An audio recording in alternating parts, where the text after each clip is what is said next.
After Shadow of the Colossus came out, I was waiting desperately to see what was next from the creators, and we saw it with The Last Guardian, but it took 10 years for it to finally be in our hands. But was the wait worth it? Or is it just another disappointment?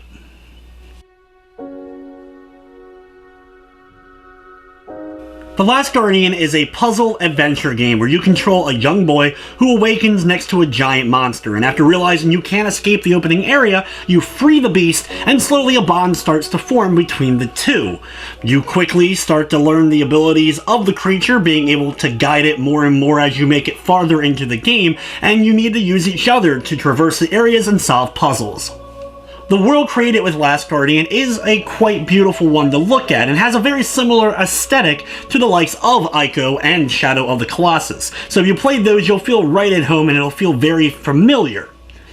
Throughout the course of the adventure, it pretty much breaks down to making it to a new area and then figuring out how to get Trico, the creature, through each of the areas, whether it be directly guiding him and having him jump from platform to platform, opening up a switch in order to open up a gate, or having to feed him using barrels that are spread out throughout the game in order to sometimes guide him with the food or flat out feed him so he gains new energy, which will help him jump up to bigger heights and get you to that next area. There are a couple of times where there's a bit more complicated of a puzzle than that, but for the most part, the puzzle solving is just in trying to get through each of the areas. A lot of times you'll be running around an area looking for anything possible, and the game gives you some subtle hints, but usually after only being stuck in an area for a good couple of minutes will give you a little bit of a clue of what you're supposed to do to next. But a lot of the times you may already know kind of what you're supposed to do, or even flat out know what you're supposed to do, but it's figuring out how to get it to work or execute. And this is where the problems start to begin. The controls in general, once you kind of get the hang of everything as you progress farther, it does start to feel better. But when you first start off, things are very slippery, a bit awkward with triangle being your jump button instead of a more typical X, as well as a few of the other button commands and even commanding Trico just end up feeling awkward, where a lot of times it's like, why exactly isn't what I want to happen happening? And then all of a sudden, it finally does. There are so many times throughout the course of the game where I did exactly what I needed to progress, but it didn't work. I then stop for a second, walk away, come back, and then try it again, and all of a sudden, I'm able to get it to work. Whether it be Trico jumping to the next platform, or Trico swinging at a switch to hit it, or whatever it may be. There were so many times in the game when I just wanted to do something very simple, but the controls and Trico fought me at every turn. The biggest reason for this is the AI for Trico.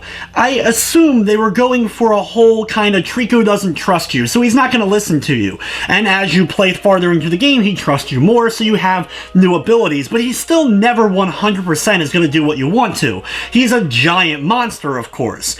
However, this just breaks down to having really frustrating overall gameplay, because so many times I'm just waiting for him to finally realize what he's supposed to do. I've already pointed in the direction I want him to go, or in fact we may have even started going to that direction only for him to stop, turn around, or do something completely different from what I wanted him to. There is just so many instances of just a very simple thing like picking up something or opening up a switch becomes a massive headache because of the AI. Now, that isn't to say that there isn't moments of the game that are absolutely brilliant. There's some really breathtaking areas, especially with some of the more high-impact action spots where you're jumping quickly from ledge to ledge and things are falling around you, or you're pushing something quickly while watching out for enemies as they try to grab you. But these times and these moments are really not that often, and overall most of the game just feels like a very slow chore of trying to get through each of the places until you get to that next awesome moment. If you're someone who's a patient gamer, you're going to have a much better time with this game than necessarily I did. If you can laugh at moments like Trico not listening or going the wrong direction because, it's Trico, it's funny because he's cute, you're going to love this game. However, if that's going to frustrate you like it frustrates me, you're probably not going to enjoy this experience. But that's not the only reason why this game has issues. From the technical side of things, while it didn't crash on me, the frame rate is completely unacceptable. I'm not someone who counts frames or can tell the difference between 60 and 59 frames. But when the game's supposed to be running at 30 and it's running at 5 or less, then it's very noticeable. There were so many times, especially in more open areas or when Trico was just on screen doing something, that the game would really massively slow down. In fact, sometimes completely froze for a second or two before then picking up on what it was trying to do next. This game was originally supposed to be on the PlayStation 3. After 10 years of development, they easily could have optimized it enough to run well on the PS4. Supposedly on the Pro it does run better, but that is not an excuse whatsoever. If you're trying to push sales on the Pro, this isn't how you end up doing it. Now granted, this is something that may be patched down the road to give it more stability, but as of right now, this is completely unacceptable.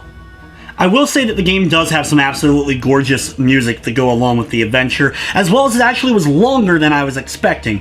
Now, how much of that was just because I couldn't figure out what to do next because I was trying something that was correct, but it just wasn't working, I honestly don't know. The game took me roughly about 10 and a half hours to get through it on my first time through. Now, whether or not you're going to take that long will be up to, of course, how quickly you're able to get through each of the areas, figure out what you need to do next, and actually get Trico to do what you want him to. The Last Guardian is available for $59.99 on the PlayStation 4. It, of course, features a full trophy list and a platinum, though it seems like, honestly, this trophy list is a bit tougher than I was expecting it to be, and I feel like only true fans that really like Last Guardian, or those who have to 100% complete a game, are going to be the ones who really end up going after this particular trophy list. There's even a couple of speedrun trophies for beating the game under a certain amount of hours, including the lowest one being under 5 hours. This game is easily one of the most disappointing experiences I had in 2016. I was really hyped for it. I love Shadow of the Colossus, and I very much enjoyed Ico. And after all the wait, all the hype, I wanted not necessarily a masterpiece. I wasn't expecting a 10 out of 10, as that was unrealistic for a game that was in development for as long as it was, but I was hoping for better than this. I feel like a little bit of tweaking here and there, a little bit of improvement, a little bit of optimizing, and this game would have been a much more enjoyable overall experience. But with everything said, I'm going to be giving The Last Guardian a 5 out of 10. But anyway guys, that's going to wrap up this review.